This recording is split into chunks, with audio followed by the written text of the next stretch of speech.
Good evening to all of you. आज हम लोग बात करेंगे मासिक धर्म के बारे में, जिसे मेंस्ट्रुअल साइकिल भी कहा जाता है, जिसे माहवारी भी कहते हैं और मासिक स्राव भी बोलते हैं। इसलिए बोलते हैं क्योंकि वो एक माह के बाद स्राव होता है। वैसे मासिक धर्म जो होता है वो 28 दिन का होता है।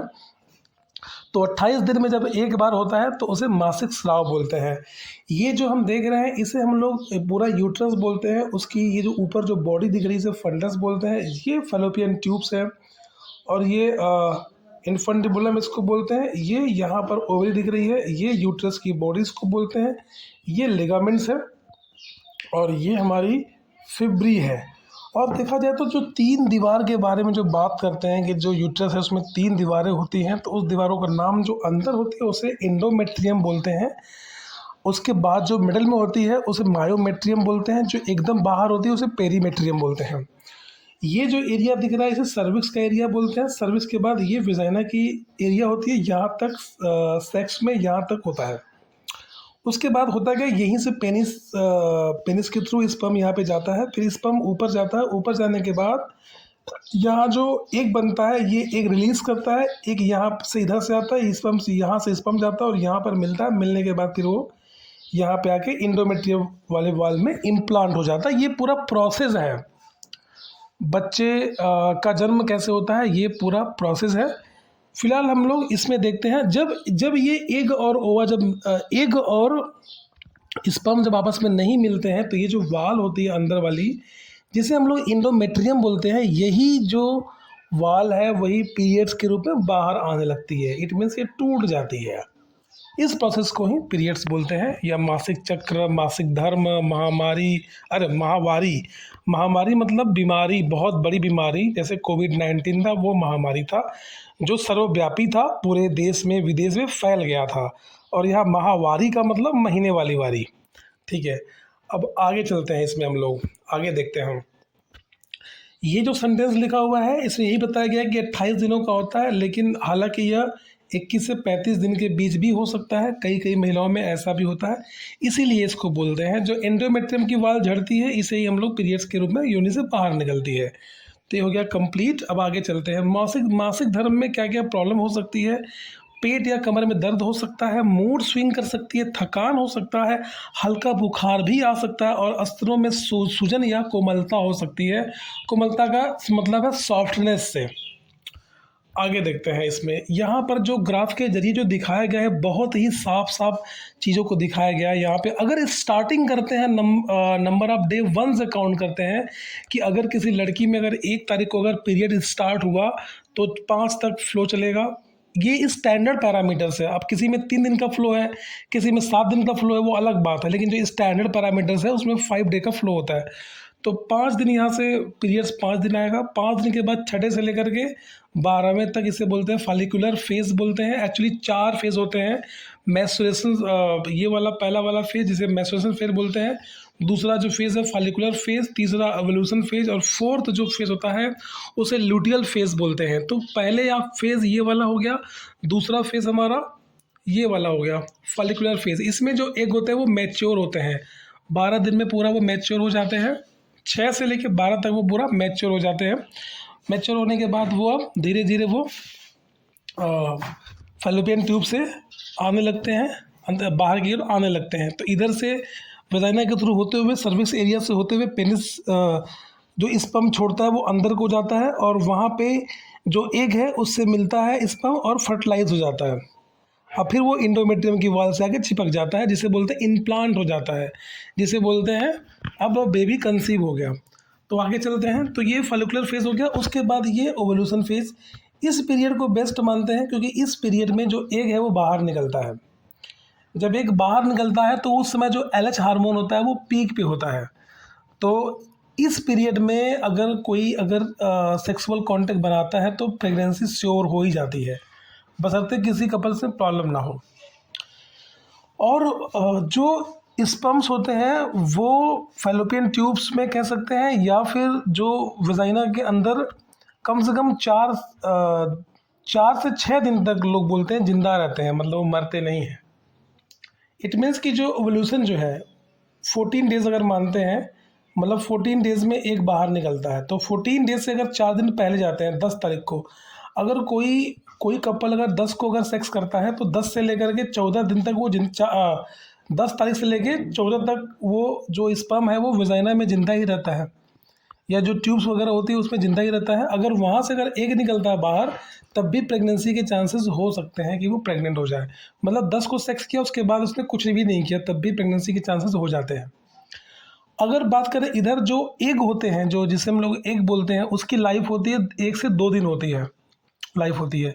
उसी 1 से 2 दिन के अंदर उसको स्पर्म से मिलना होता है। तो इट मीन्स कि 14 के बाद जो हम डेज देख रहे हैं, 14 के बाद अगर एग रिलीज़ हुआ 14 को, तो बस 15 ही दिन है उसके पास। 15 दिन के बाद वो एग खराब हो जाएगा, यहाँ से एग खराब होना शुरू हो जाएगा, इसमें कोई फ़ायदा नहीं है। तो यहाँ तक मान सकते हैं, यहाँ तक प्रेगनेंसी का जो पीरियड है वो अच्छा होता है।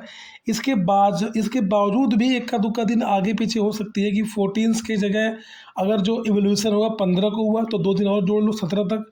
17 तक जो है वो जो एग है वो जिंदा है, लाइव है। अब अगर कोई अगर सेक्सुअली कॉन्टेक्ट बनाया 13 को, तो 4 दिन और जोड़ लो, 16 या 17 तक, मतलब स्पर्म जिंदा रहेगा। इट मीन्स कि इस बीच में फर्टिलिटी रेट हो सकती है, फर्टाइल ज़्यादा, जो फर्टाइल होता है वो ज़्यादा होता है, फर्टाइल रेट ज़्यादा होता है, तो इस बीच में प्रेगनेंसी हो सकती है। और उसके बाद तो सारा मामला ख़त्म है, इधर कोई मतलब नहीं है। आगे देखते हैं हम लोग।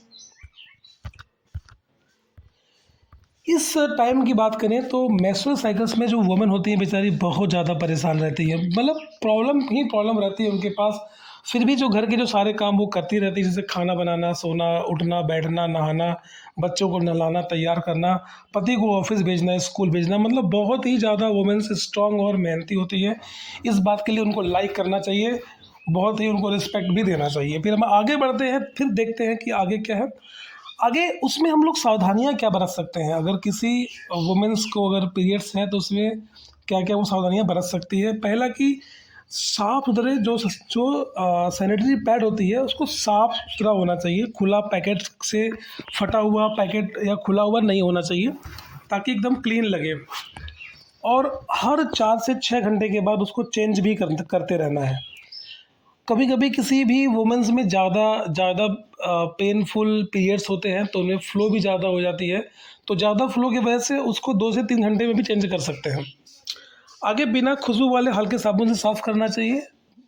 ऐसा नहीं कि बहुत ज़्यादा उसको धुल रहे हैं तो वहाँ का जो पीएच है वो चेंज हो सकता है, तो प्रॉब्लम भी आ सकती है। फिर बहुत अधिक साफ़ सफाई या केमिकल वाले प्रोडक्ट से प्रयोग नहीं करना चाहिए, मामला ख़राब हो सकता है। खुजली ईचिंग हो सकती है, इसीलिए कहा जा रहा है। आगे देखते हैं हम लोग। गंदे कपड़े या पुराने कपड़े, गांव में आज भी जो वुमेन्स है बेचारी गंदे कपड़े का इस्तेमाल कर लेती हैं। गंदे का नहीं करती हैं, जो पुराने कपड़े हो जाते हैं गंदे वाले उसको साफ़ करती हैं, फिर उसका इस्तेमाल करते हैं, लेकिन फिर भी उसका इस्तेमाल नहीं करना चाहिए। साफ़ और सूखे अंडरवेयर पहनने चाहिए, बिल्कुल नहीं उसमें पानी या वाटर का कंटेंट ना लगा हो, उस तरह के अंडरगारमेंट्स पहनने चाहिए। आगे इसके बाद देखते हैं, मासिक धर्म के दौरान भी नहाना चाहिए। कई लोग नहीं नहाती हैं, उनको नहाना चाहिए, गर्म पानी से हल्का सा स्नान करना चाहिए। प्रयोग किए गए पैड को अच्छे तरीके से उसको वेस्ट करना चाहिए, मतलब ख़त्म करना चाहिए, निपटारा करने का मतलब यही है। आगे देखते हैं, मासिक धर्म के दौरान बरती जाने वाली सावधानियाँ में, अगर ज़्यादा पेन हो रही है, ज़्यादा पेन है तो तुरंत डॉक्टर से कॉन्टेक्ट करना चाहिए। असामान्य रक्त बह रहा हो, ज़्यादा पेन हो रहा है तो डॉक्टर से कंसल्ट करें। उसके बाद विशेष पौष्टिक आहार लें, अच्छा खाना खाएं, आयरन युक्त भोजन करें, तनाव ना लें और पर्याप्त नींद लें। नींद बहुत ज़रूरी है। जो एवं सिस्टर है वो बहुत कम सोती हैं, बहुत गलत बात है ये, काम नाम छोड़ो, नींद प्रॉपर आपकी होनी चाहिए, वही ज़रूरी है। आगे देखते हैं, नेक्स्ट आ देखते हैं स्पर्म। ये जो लिखा है मैंने, ये बस बताया मैंने कि 3 से 5 दिनों तक जो स्पर्म है वो वेजाइना में जीवित रह सकता है, रहता भी है। डिपेंड करता है कि इन्वायरमेंट कंडीशन कैसी है। वैसे भी वहाँ का जो पीएच है वो एसिडिक होता है, तो कई सारे स्पर्म तो मर ही जाते हैं, वहाँ बहुत से मर भी जाते हैं, बहुत से आगे बढ़ जाते हैं, तो बातें होती रहती हैं। आगे देखते हैं थोड़ा सा, अगर ये जो लाइन है बहुत ज़्यादा इम्पोर्टेंट है। अगर सेक्स इवोल्यूशन के आसपास हुआ तो शुक्राणु अधिक समय तक जीवित रह सकते हैं, क्योंकि उस समय सर्वाइकल म्यूकस, जो गर्भाशय ग्रीवा का जो स्राव होता है, शुक्राणु के लिए काफ़ी अनुकूल होता है। तो पता लगा वो 4 से 5 दिन, 6 दिन तक वो जिंदा रहेगा शुक्राणु। आगे बात करते हैं हम लोग इसमें मासिक धर्म की अवधि के बारे में बात करेंगे। तो इसकी अवधि सबको पता है, ये 21 से 25 जो 35 दिन है ये असामान्य की बातें हो रही है। सामान्य तो हम नहीं मान सकते हैं, बुक्स में लिखा था कहीं कहीं, ये सामान्य जो होता है नॉर्मली देखा जाता है वो 28 दिन का ही होता है। स्राव जो है वो 3 से 7 दिन का होता है, लेकिन मैक्सिमम 5 डेज स्टैंडर्ड है कि 5 से ऊपर जा रहा तो इट मीन्स कि वो स्टैंडर्ड में नहीं आएगा पैरामीटर्स में। कुल जो ब्लड जो गिरेगा, कुल जो ब्लड जो फ्लो होगा वहाँ से वो 30 से 80 ml होगा, इससे ऊपर तो नहीं होना चाहिए। आगे देखते हैं हम लोग मासिक धर्म की अवस्थाएं।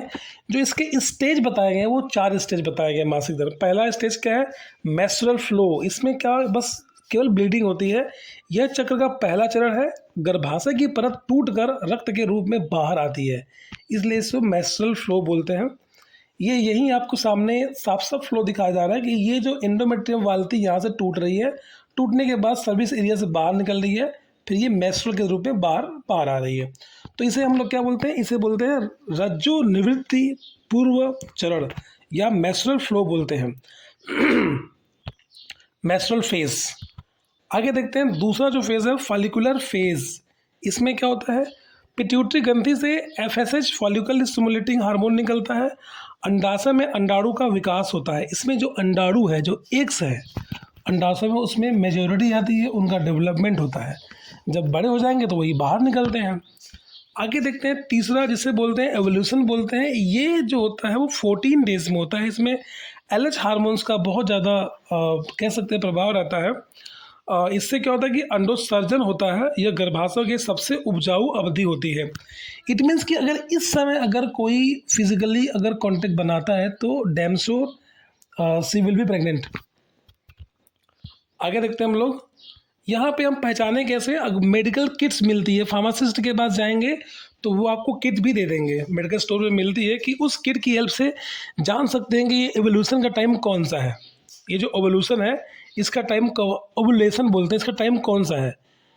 इसमें जो एलएच हार्मोन्स ज़्यादा निकलता है तो एलएच हार्मोन्स को ही हम लोग ये जो यूरिन से चेक कर सकते हैं कि कब अधिक निकल रहा है। दूसरा, अगर हम लोग चाहें तो हाथ से भी चेक कर सकते हैं। जो फीमेल है जिनके साथ ये सब हो रही है वो चेक कर सकती है।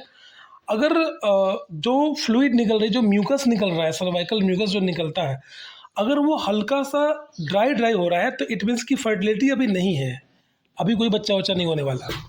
दूसरा देखते हैं कि इसमें स्टिकली पॉसिबिलिटी, स्टिकली अगर थोड़ा सा स्टिकली होती है, चिपचिपा सा होता है तो हल्का सा पॉसिबिलिटी होती है।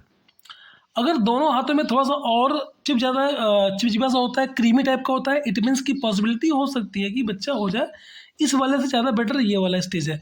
अगर वो 1 सेंटीमीटर तक थ्रेड टाइप का लंबा हो जाता है, धागा की तरह वो तन जाता है, वो उसमें इलास्टिसिटी आ जाती है, इट मीन्स कि ये परफेक्ट टाइम है ओवुलेशन का। इस समय फिजिकली अटैच्ड होने से प्रेगनेंसी बिल्कुल हो सकती है।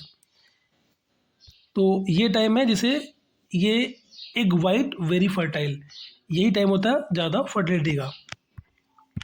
आगे देखते हैं जो 4th स्टेज है जिसे बोलते हैं ल्यूटियल चरण बोलते हैं। मतलब ल्यूटियल फेज में क्या होता है? इसमें होता यह है, अंडोत्सर्जन के बाद कार्पस ल्यूटियम बनने लगता है। यह प्रोजेस्टेरोन हार्मोन का निर्माण करता है। यदि गर्भाधारण नहीं हुआ तो एंडोमेट्रियम टूटकर मासिक धर्म प्रारंभ हो जाता है। तो 4th फेज हमारा यही है। इसमें जो प्रोजेस्टेरोन का हार्मोन है वो निकलने लगता है, ज़्यादा निर्माण करता है। मासिक धर्म की जो शुरुआत होती है गर्ल्स में, उससे मिनार्ची बोलते हैं, मिनार्च।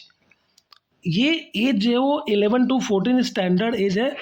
जो मैंने जीके में पढ़ा था तो उसमें 9 ईयर की लड़की माँ बनी थी।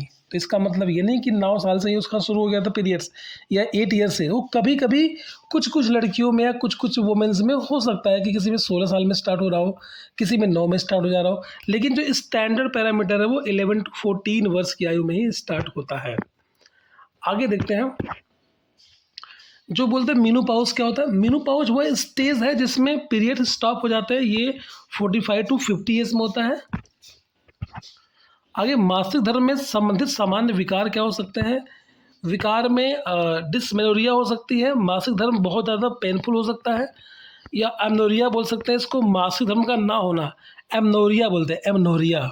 इसमें मासिक धर्म होता ही नहीं है, शुरू से ही नहीं होता है। एक होता है मीजोरेजिया बोलते हैं। मीजोरेजिया में क्या होता है कि ज़्यादा ब्लड निकलता है, इसलिए इसको मीजोरेजिया बोलते हैं। फिर एक होता है ओलिगोमेनोरिया बोलते हैं। इसमें चक्र लंबा चक्र बीच लंबा अंतराल होता है। जैसे कि अगर किसी को फ्लो 2 को हुआ तो फिर वो 4 को फ्लो होगा, फिर 5 को फ्लो होगा, ऐसे कुछ गैपिंग करके जो 5 दिन का जो फ्लो होता है उसमें गैपिंग आ जाती है, इसे ओलिगोमेनोरिया बोलते हैं। फिर एक वर्ड और है PMS, इसका मतलब है कि मासिक धर्म से पहले जो सिम्टम आते हैं उसे हम लोग PMS बोलते हैं। अब यहीं तक हमारा सिलेबस ख़त्म। अब हम आगे कुछ देखते हैं, क्वेश्चंस के बारे में देखते हैं कि प्रोजेस्टेरॉन यहाँ पर जो क्वेश्चंस है थोड़ा सा अलग हो गया है, शायद क्वेश्चंस यहाँ से हट गया है, कोई बात नहीं। यहाँ पे क्वेश्चंस यही था कि किसके जो मासिक धर्म के पहले नहीं, यहाँ पे क्वेश्चंस यही हो सकता है कि जो पिट्यूटरी ग्लैंड से कौन कौन से हार्मोन्स निकलते हैं। ये भी हो सकता है कि जो कंट्रोल करते हैं तो वो हमारे FSH और LH होते हैं। क्वेश्चंस को देख लेंगे हम लोग, यही पूरे पीरियड्स को कंट्रोलिंग करते हैं। आगे हमने ये यहाँ पे रखा हुआ है कि कैसे कैसे स्पर्म और एग मिलते हैं, थोड़ा यहाँ पर भी आप देख सकते हैं। ये यहाँ से स्पर्म चल रहा है और ये एक से यहाँ मिल गया। यहाँ पे जो फिर से देखा जाए तो फिर से देखो यहाँ से जो पिंक कलर का जो है एग है वो जो ब्लैक कलर का दिख रहा है वो स्पर्म है। वो जा करके यहाँ से देखो स्पर्म यहाँ से गया, वजाइना के थ्रू गया, यहाँ से यहाँ मिला और मिलने के बाद एंडोमेट्रियम वॉल में आके चिपक गया। तो ये भी तरीके हो सकते हैं, ऐसे ही होता है रियल में ऐसे ही होता है। आगे क्वेश्चन देखते हैं हम लोग। मासिक धर्म चक्र के दौरान ओव्यूलेशन सामान्यतः किस दिन होता है? तो बताएंगे आप लोग 14 डे होता है, बहुत ईजी है। आगे मानसिक धर्म के दौरान अत्यधिक दर्द की स्थिति को क्या कहते हैं? जो पेनफुल होता है तो उसे क्या बोलते हैं? डिस्मेनोरिया बोलते हैं, इसमें बहुत दर्द होता है। आगे किस हार्मोन के बढ़ने से ओव्यूलेशन होता है? तो इसे LH बोलते हैं, LH बोलते हैं। फिर एक सामान्य मासिक धर्म में औसतन कितना रक्तस्राव होता है? तो आप बोलेंगे 50 से 80 ml, ये वाला ऑप्शन करेक्ट है। फिर आगे मासिक धर्म का पहला दिन किसे माना जाता है? तो पहले दिन में केवल और केवल फ्लो होता है, रक्तस्राव शुरू होने का दिन यही वाला होता है। तो अब उसके बाद देखते हैं निम्नलिखित में से कौन सा हार्मोन एवोल्यूशन के लिए उत्तरदायी होता है? तो LH का नाम देंगे यहाँ पे, LH हार्मोन ही होता है जो कि एवोल्यूशन के लिए रिस्पॉन्सिबल है। आगे देखते हैं हम लोग एमेनोरिया का अर्थ क्या होता है? आपको पता है कि पीरियड्स का ना होना, मासिक धर्म ना होना, that is called the amenorrhoea. आगे जो नेक्स्ट क्वेश्चन क्या है हमारा, मासिक धर्म को चक्र को नियंत्रित करने वाले प्रमुख अंग कौन कौन से हैं? तो ये बोल सकते हैं कि ये हाइपोथैलेमस और पिट्यूटरी ग्लैंड से ही ये कंट्रोलिंग इसकी यहीं से होती है, ये बोल सकते हैं। आगे देखते हैं हम लोग मासिक धर्म के दौरान रक्तस्राव मुख्यतः किससे बनता है? तो ये जो एंडोमेट्रियम वाल होती है, वाल मतलब दीवार, वही टूट करके पीरियड्स के रूप में वजाइना के थ्रू बाहर निकलती है, that is called the endometrium वाल, हम लोग बोलते हैं इसको। आगे महिला के शरीर में मासिक धर्म चक्र को नियंत्रित करने वाला प्रमुख हार्मोन कौन सा है? तो धर्म चक्र को जो नियंत्रित करता है वो FSH और LH है। यही क्वेश्चन कट गया था स्टार्टिंग में।